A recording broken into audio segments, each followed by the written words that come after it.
Hi everyone, and welcome to this video where we're going to go through the Paul Durcan poem Windfall, 8 Parnell Hill, Cork. So this is one of Durcan's longest, but also, I think, one of his best poems that's on the Leaving Cert syllabus. Now, I'm going to do something a little bit different in this video. Because of the length of this poem, I'm not going to go through absolutely everything in it as it would take hours. Instead, I'm going to go through bits and pieces of it and give you some good ideas that you could discuss in an essay on Durcan. And if you want the full exploration of the poem, I've written a 12-page analysis that I'm happy to send to you. Just get in touch through one of the ways detailed in the description below. Okay, first we'll take a look at some background and context that will be useful for our understanding of this poem. Paul Durcan moved to Cork from London in early 1970 with his wife Nessa and their 2 children. He studied archaeology and medieval history in UCC and graduated in 1974. His marriage to Nessa ended 10 years after that, in 1984, and at this point he left the family home and moved to Dublin, where, not for the first time in his life, he became homeless. This poem appears in Durcan's collection The Berlin Wall Café. This is considered one of his most important works, and it was published in 1985. It's the first collection he published after his marriage ended, and much of the work in it concerns that period of his life. Some of these poems are almost difficult to read because of the level of honesty that Durcan reaches. They're also incredibly poignant and full of emotion. In an interview with the Irish Times in 2009, Durcan said, "That poem," referring to Windfall, "is a recollection of all that they gave and all that they were to me. I left the poem out of other selections because, at the time, I just couldn't face the hurt and pain of it." In my introduction to Durcan video, there's a link to that video in the description below, I spoke about a technique that Durcan uses where he repeats a word or phrase over and over as if the poem is somehow circling around that word or phrase, like it's an anchor for it. And through that repetition, that word grows in meaning and importance throughout the poem. In this poem, that word is home. We will see how a simple word such as home ends up having a profound meaning by the end.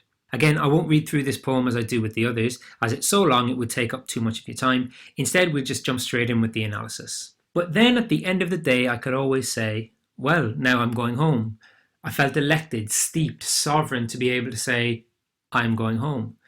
When I was at home, I liked to stay at home. At home, I stayed at home for weeks." So this poem opens as if the poet is already in the middle of a story or in the middle of whatever it is that he is talking about. We as the reader feel as if we are interrupting his private thoughts, and of course this is exactly what the poem is. Durcan has said previously that his poetry is a sort of talking to himself, and we get the sense that we've just intruded on his private thoughts. Immediately, from the beginning, the repetition of the word home is established, and it's connected with intense positivity. The speaker says that he feels elected, steeped, sovereign. To be elected is to be chosen. We use the phrase steeped in luck, and a sovereign is the unquestioned ruler of their own kingdom. The positivity he feels about being able to say he can go home is clear, and that's because home was such a great place for him. He likes it so much, he stays at home for weeks at a time. There's a real air of positivity in these opening lines. Home is not a place of strife or difficulty. It is full of happiness, and he loves being there. At home, I used to sit in a winged chair by the window, overlooking the river and the factory chimneys, the electricity power station and the car assembly works,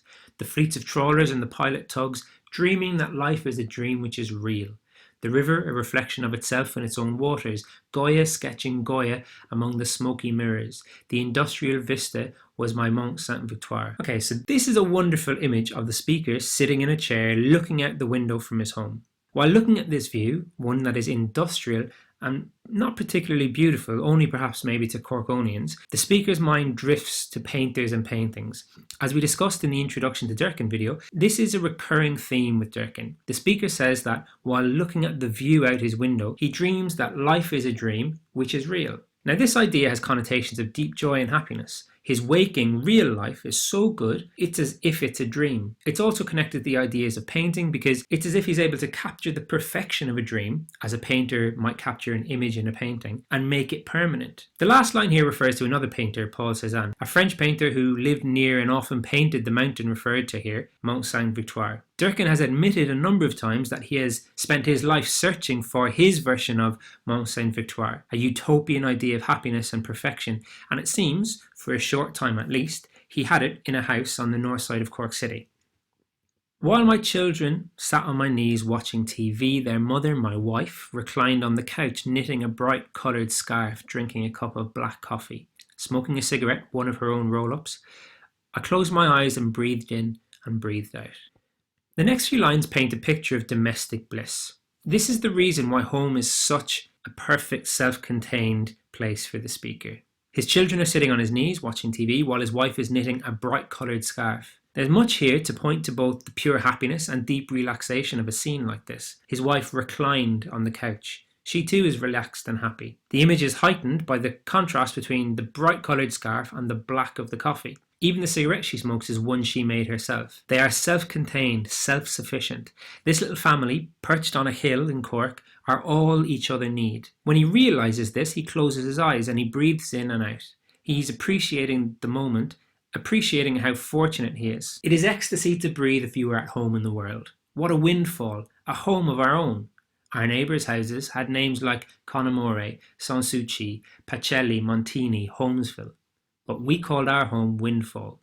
Windfall 8, Parnell Hill, Cork. The next line emphasises the happiness the speaker feels. It is ecstasy, extreme, pure happiness, to simply breathe if you were at home in the world. It's worth taking a moment here to think about Durcan's wider family, his own parents and his own upbringing. We know that Durcan's relationship with his father was difficult. We know that he didn't conform to his family's middle-class expectations of him and their beliefs. He was disconnected from his own family. Now, however, the speaker is perfectly at home in the sense of being comfortable with his place in the world, as well as being comfortable in his own house. It's a simple statement on one level, but deeply profound on another. In the next line, we have the first mention of the name of the house, Windfall. The word windfall usually means a piece of good fortune that has benefited someone. Winning the lottery would be an enormous windfall. It comes from the idea of fruit being blown from a tree. You can simply pick it up and eat it rather than having to go to the effort of picking it. Essentially, it means good luck. This idea, then, is that his family, having a home of their own, is enormous good fortune. They are lucky and they appreciate it. In the gut of my head coursed the leaf of tranquility,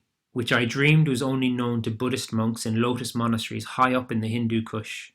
Down here in the dark depths of Ireland, below sea level in the city of Cork, in a city as intimate and homicidal as Little Marseille, in a country where all children of the nation are not cherished equally, and where the best go homeless while the worst erect blockhouse palaces, self-regardingly ugly, having a home of your own can give to a family a chance in a lifetime to transcend death. The opening line of this section is interesting as it seems counterintuitive. Your gut is in your stomach, not your head. But regardless, the leaf of tranquility is floating through it. The next lines reference Buddhism and meditation. Very simply put, Buddhism encourages its followers to meditate in order to achieve enlightenment and inner peace.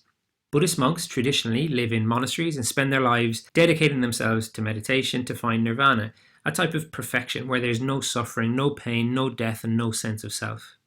The area that is mentioned here, the Hindu Kush, is a mountain range in Asia, and here the speaker draws a comparison between Buddhist monks meditating to achieve inner peace in a monastery high up in the Hindu Kush mountains and the speaker himself, high up on the side of a hill in Cork overlooking the city. The adjectives intimate and homicidal to describe Cork are used here to further that contrast between the peaceful lotus monasteries in the mountains and the homicidal and intimate city of Cork.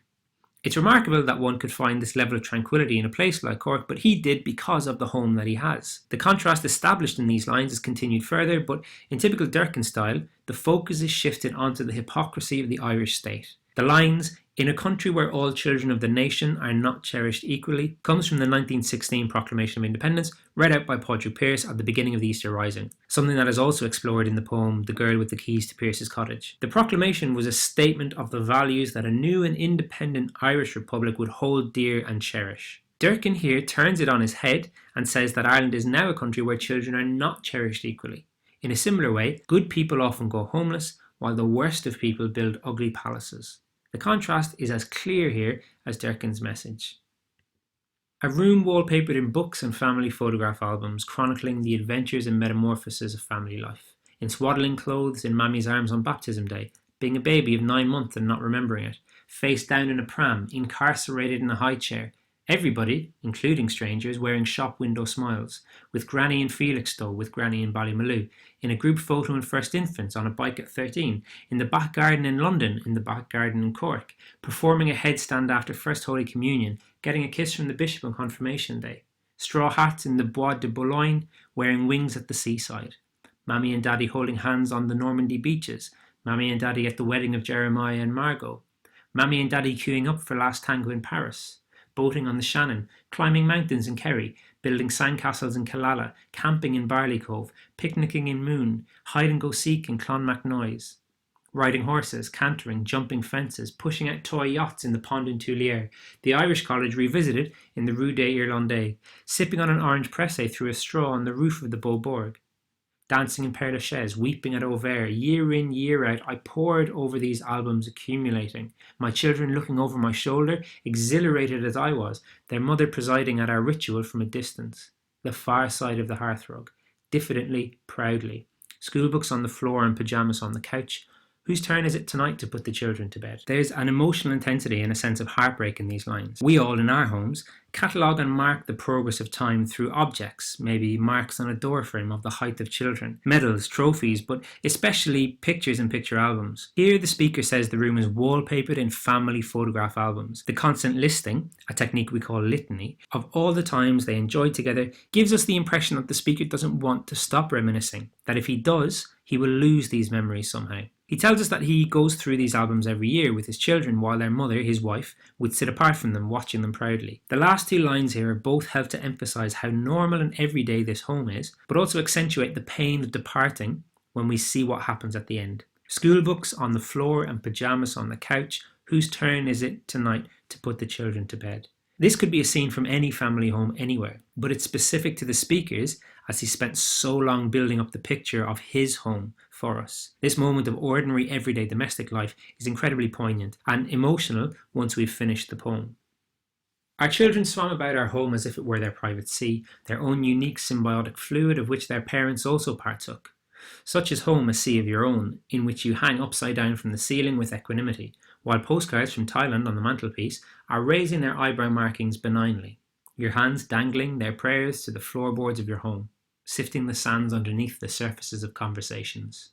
The first line here is written in the past tense in acknowledgement of what is to come, the ending of this perfect family home, for the speaker at least. The children, the speaker says, move through the home as if it were their own private world, which, in a sense, it was. Symbiosis is a mutually beneficial relationship between different people or different organisms, and this symbiotic fluid could be the love that exists in the home. It benefits all who live there, even the parents. The last line of this section too links to this idea. The sibilance, the repeated S sound, in the line, sifting the sands underneath the surfaces of conversations, draws our attention. There's a wonderful image here that brings to mind the idea that in families, because there's so much shared history, conversations can often have multiple meanings. Things can be said without really being said in a way. This would make it very difficult for an outsider to navigate and truly understand a conversation between family members. So in a way, the sands constantly shift underneath them, so there's no solid ground or solid meaning. The marine insect of the family psyche. A home of your own or a sea of your own, in which climbing the walls is as natural as making love on the stairs, in which when the telephone rings, husband and wife are metamorphosed into smiling accomplices, both declining to answer it, initiating instead a yet more subversive kiss, a kiss they have perhaps never attempted before, and might never have dreamed of attempting were it not for the telephone belling. Through the banisters or along the banister rails, the pyjama-clad children solemnly watching. These lines continue the metaphor of the home being a separate underwater world. The marine insect life of the family psyche could be a continuation of the idea that family dynamics are so particular to each individual family that they're not really understood very well at a general level. The next lines convey a tremendous amount of meaning. The speaker says that in the private, underwater world of the family home, climbing the walls is as natural as making love on the stairs. One could argue that neither is natural, in the sense that neither is traditional. Walls are not for climbing and stairs are not for lovemaking. Climbing the walls is also a euphemism for frustration and anxiety. But Durcan's simile here descends into a narrative, a small snapshot of family life, perhaps a memory of his own. The husband and wife are making love on the stairs, and the phone rings, interrupting them. This ringing of the phone changes them. They're metamorphosed into smiling accomplices. The suggestion here is that they were not accomplices, or they were not on the same side, they were not working together before this moment. There's a hint here at the difficulties in their relationship, perhaps, and this is emphasised in the next lines when, after smiling at not answering the phone, they kiss, but it is a kiss that they've never attempted before and might never have dreamed of attempting were it not for the telephone belling. We're almost home, pet, almost home. Our home is at, I'll be home. I have to go home now. I want to go home. Are you feeling homesick? Are you anxious to get home? I can't wait to get home. Let's stay at home tonight. And what time will you be coming home at? If I'm not home by 6 at the latest, I'll phone. We're nearly home. Don't worry. We're nearly home. So this section of the poem is made up of sentence fragments, very much like the beginning where we feel that we've intruded upon the speaker having a conversation with himself. This section of the poem is a series of snippets of one-sided dialogue. All of them are familiar to us in different ways. They're all things that we may have said ourselves or may have been said to us in our lives. There are a few that stand out though. The first and last lines here appear to be said from a parent to a child. There's an attempt at reassurance. These lines are made all the more powerful when we see in the next section that it's not actually the children who need this reassurance, but it's the speaker himself. But then with good reason I was put out of my home, by a keen wind felled. I find myself now without a home, having to live homeless in the alien foreign city of Dublin. It is an eerie enough feeling to be homesick, yet knowing you'll be going home next week. It is an eerie feeling beyond all ornithological analysis to be homesick knowing that there is no home to go to. Day by day, creeping, crawling, moonlighting, escaping, bed and breakfast to bed and breakfast, hostels, centres, one-night hotels. The simplicity and bluntness with which we are told that he has left the family home is evident in the first two lines here. But then with good reason I was put out of my home. Up until this point, the speaker has detailed the bliss of the family home. There have been a few details where, upon closer inspection, we can see that there is a foreshadowing of troubled times ahead, but largely the picture painted is a happy one. To see the speaker put out of his own home is a shock. He also says, with good reason, but declines to elaborate or tell us what that reason is. Durcan has subsequently said in interviews that he believes that his marriage ended because he wasn't mature enough to be in a relationship. The third line, by a keen wind felled, is a convenient parallel with the title and name of their home, Windfall.